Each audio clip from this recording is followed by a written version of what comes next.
Okay, good everyone. This is the second tutorial video where I'm going to be going through how to perform a regression analysis and how to write it up when it comes to your projects, or to give you a pretty good outline to set it up. So I've already uploaded a document that I typed up today, which is a general recipe, so to speak, about how to perform a regression analysis, what we expect, what we want to see, what we want you to interpret, what we want you to talk about, etc., etc.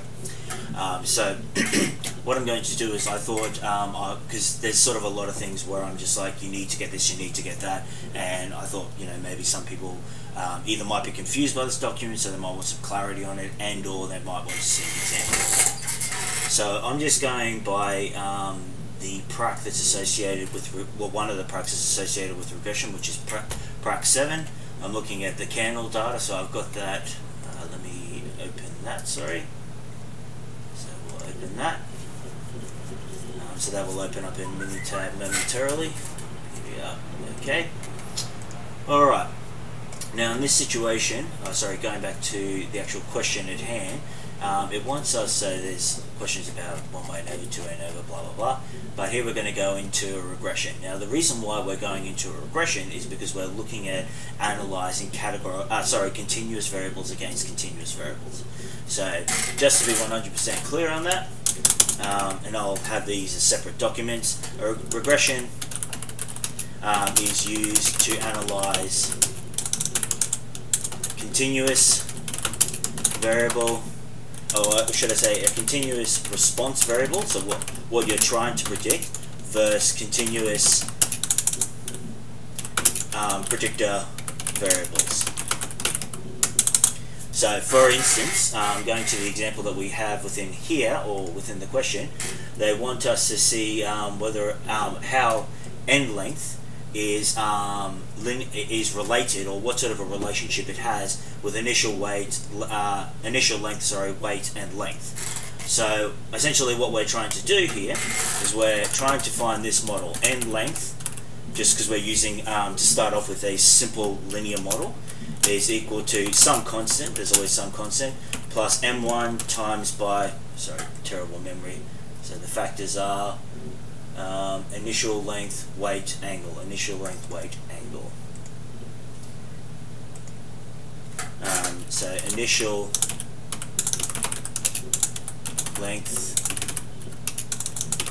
plus some other variable, so some other gradient, weight plus m3 times by the angle. So that's essentially the model that we're going to be fitting. We may modify this, but this is the initial model that we're going to start off with. So whenever you're performing a regression analysis, in this situation we're doing a multiple simple linear regression. So basically we are essentially performing a regression which is going to determine the M1, M2 and M3 that will best fit the data that they've collected within this sample. So we need to set out our hypotheses in this situation. So there is a hypothesis surrounding, well, the constant, but the constant we don't really worry about. But there's a, excuse me, a hypothesis for each of the individual gradients, or each of the individual factors that we want to solve, so M1, M2 and M3. And so they each just take the form, H naught, in the situation where it has no effect, then that would be M1 is equal to 0. So if initial length has no effect on the M length, then that means if we have this as being 0, it no longer contributes anything multiplied by 0, obviously it's just 0. The alternative hypothesis is that M1 does not equal 0. So we need to repeat that for each of our tests, for each of our variables. So in this situation, M2 equals 0, H1, M2 does not equal 0, a little bit repetitive, but at least it's easy work. M3 is equal to 0, H1, M3 does not equal 0. So basically what this is saying for each of them is, this one refers to the initial length, so does the initial length have a linear relationship with the end length? This hypothesis refers to the weight, does the weight have a linear relationship with the end length? And M3 refers to the angle, does it have a linear relationship with end length? So that's the first thing that we need to do. So I'll just get rid of that. So essentially we're up to here. We've provided all of our hypotheses. So now the next step is to actually perform the regression analysis. So this is relatively simple to do. So stat regression, we're just doing a simple regression. The response is the variable that we're trying to model, so in that case this is end length, and the predictors that we're using is initial length, angle, and weight. Now when it comes to the graphs, we want to have them standardized, and the two that we're mainly looking for is the normal plot of residuals and the residuals versus fit. Now also what we will be looking for is the residuals for each of the variables that we're going to investigate. So they're just the variables that we put in for the predictors before, i.e. the initial length, the angle, and the weight, and I'll explain what that actually means later on. So click OK, OK. So we've got all of these graphs and they all mean something, so we'll go into those in a second. But the first thing we want to do is take the regression output. You don't need those last little bits, that's just saying that it's produced those plots. Remembering you just highlight whatever you want to move to Word, right click, send selected words to Microsoft Word. You see here we have those results and we're going to be going through those results, and from that there is a series of graphs that we need to move across as well. So this is we firstly want to have the normal probability plot, so remember right click, send graph to Microsoft Word. So I'll just kill that one now because we don't need it anymore. The next one, this is the standard residuals versus the fitted value. So right click, send graph to Microsoft Word. So let's just make sure those are there. So yep, that's perfect. Okay, and so the first part of the analysis that we want to look at is firstly identifying the p-value. So as I said, we're essentially performing 3 hypothesis tests here, even though there's the 4th with the constant, but as I was saying, we don't really worry about the constant. The 3 that we're interested in is for the initial length. So this p-value refers to the first hypothesis test, this p-value refers to the second, and this one refers to the third. So at 0.092 refers to the probability of whether or not we're going to choose H0 or H1 for M1, so for the initial length. The second is for the angle in this case, so for M3, so for this case, and the last one is for weight, which is the M2. So that's what the first thing we want you to obviously discuss each of the p-values. Okay, so make sure we need to discuss the p-values, and then from the p-values, what conclusions, or should I say what hypothesis we are going to accept for each of the 3 H0, H1 scenarios. So I'll just do it for the first one, or maybe I'll do it for the first 2. So if we have a look at the p-value 0.092, that refers to the initial length. So as the p-value is 0.092, I would say in that situation this is sort of a ballpark. I mean, really you're generally looking at 0 to 0.05 as being very strong evidence to reject it. I think that between 0 and 10% is relatively good as well. So as the p-value is 10%, we have, I would say, sufficient evidence to reject the null hypothesis and accept the alternative, being that in this situation, so this is referring to the initial length. So the initial length was for M1. So the initial length being that the initial length has a linear relationship with the end length. So that's our response variable after averaging for the other variables. So because this is because in this situation we are dealing with a multiple linear regression, i.e. multiple variables, we have to take into account the angle, the way that the angle and the weight has contributed to the p-value for the initial length, and so on for the angle. We would have to do the same for the angle, include the initial length and the weight. So that's why we basically just include that little bit after averaging it for the variables, because that's what the process does. So you would need to then repeat that, for each of them. For the second one, 0.184, The angle, I would say that's too strong. You would end up rejecting that, and it doesn't obviously have a relationship. And then for the weight, 0.000, obviously that's a very low p-value. That means you would be accepting it. So the overall conclusion would be that weight and length do have a linear relationship associated with the end length. Okay, so the next thing that we want you to discuss is the R squared and the R squared adjusted. Now the way that you handle the R squared and the R squared adjusted is exactly the same as what was done in the ANOVA video. So the R squared, which refers to the residual squared, refers to the amount of variance that you've captured with the model. And when I say the amount of variance that you captured with the model, obviously you have your data points that you've collected, which is what we call the observed values, and then you are trying to generate a model to fit that data. That's what this model is. This is the best model that it could come up with the information that it had.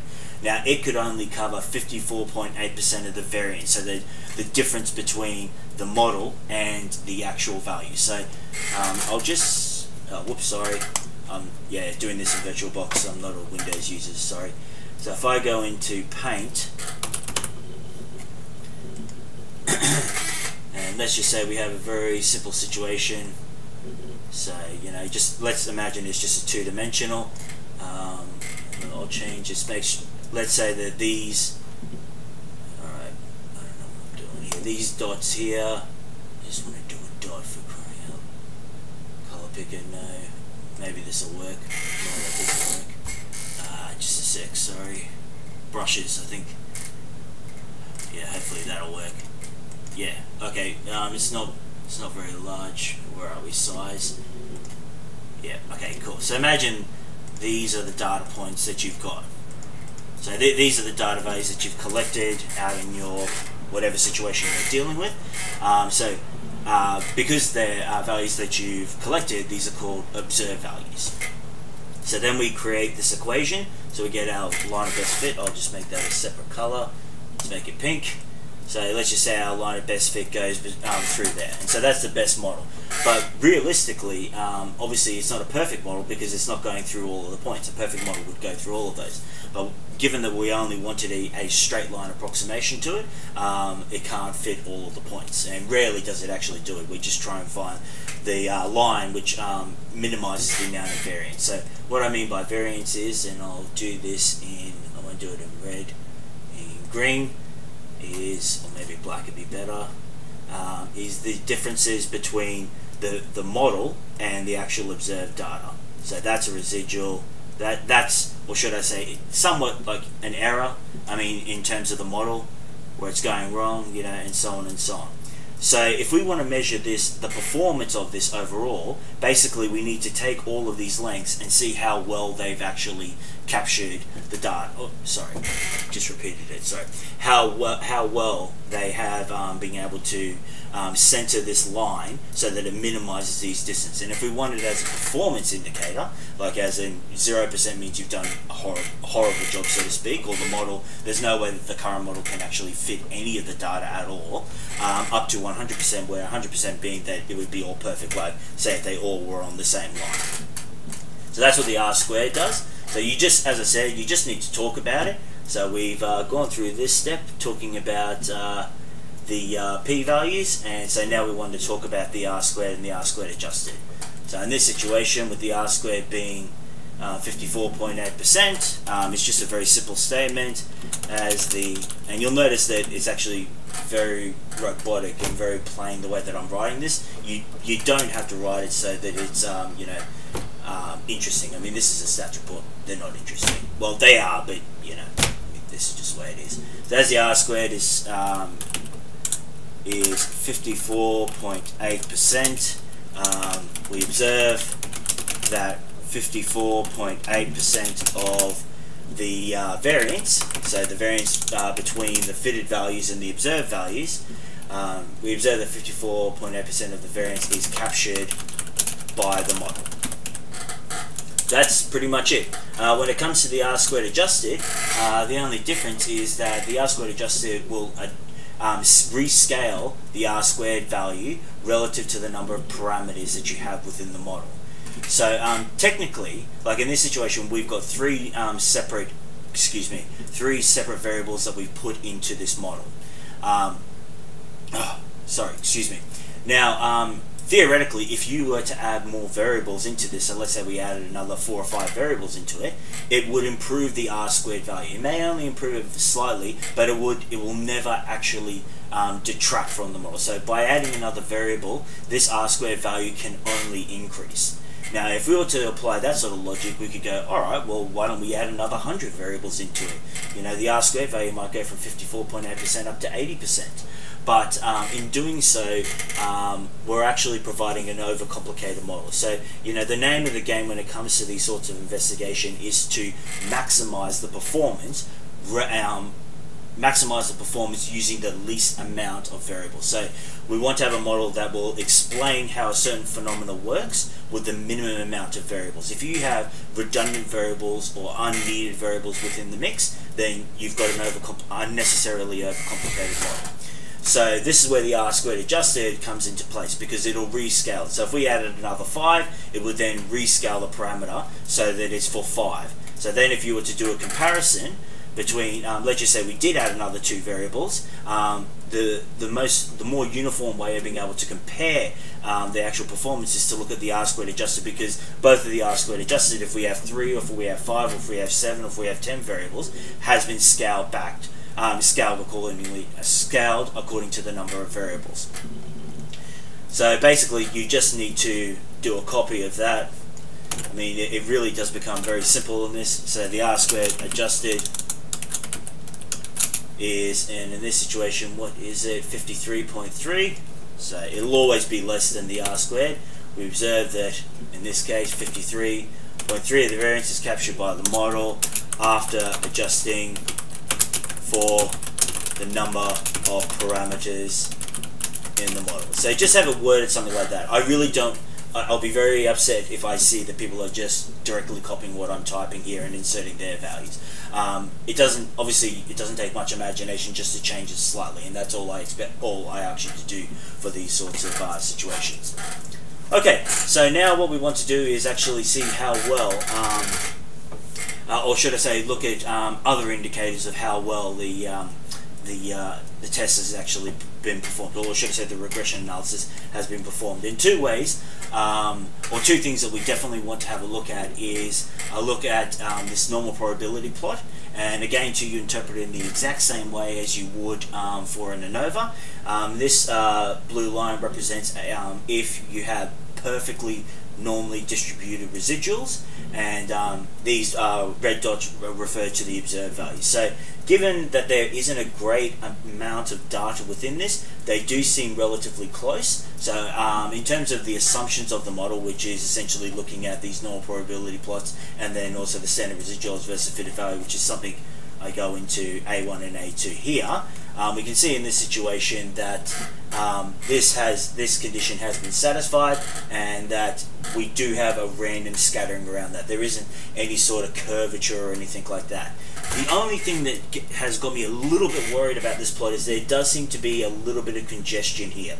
And generally what you often find when you've got a lot of congestion within a certain clump of the data, that there may be some unusual activity that could be occurring. So one of these variables may not actually contribute just as a set angle, but maybe if you had it as angle squared.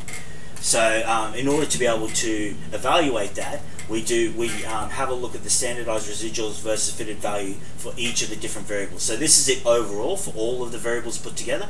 Let's have a look at it for just of the individual ones. And so that's what was required to have the extra standardized residuals. So we got the residuals versus the angle, residuals versus weight, and residuals versus initial length.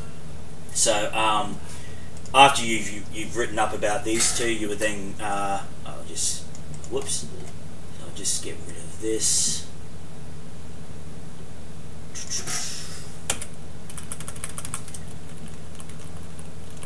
Okay, so yeah, you talk, as I said, talk about normal probability plot and the standardized residuals versus fitted values.